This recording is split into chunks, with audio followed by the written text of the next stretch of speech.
You are looking at Julian's pronunciation guide, where we look at how to pronounce better some of the most mispronounced words in the world, like this other curious word. But how do you say what you're looking for today?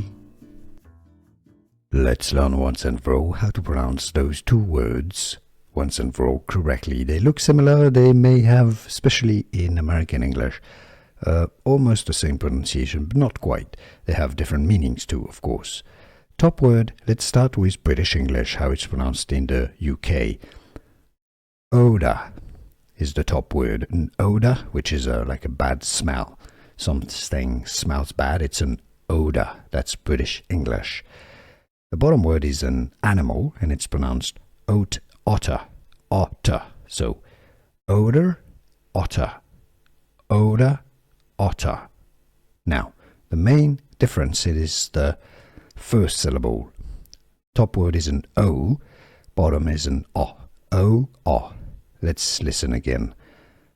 Odor, otter. Can you hear? The first syllable is different. Now, in American English, it's even more confusing. The top word is pronounced an odor, odor, even odor. Sometimes the Americans say a bad smell is an odor. The bottom word is an odor. Otter is the animal. Otter. All right.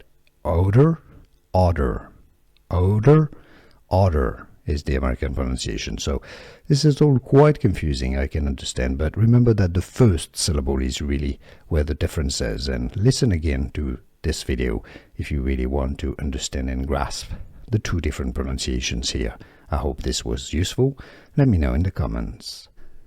Here are more videos on how to pronounce more confusing words and names too many mispronounced. Like this video if you found it useful. I appreciate your support. I'll see you soon, and thanks for watching.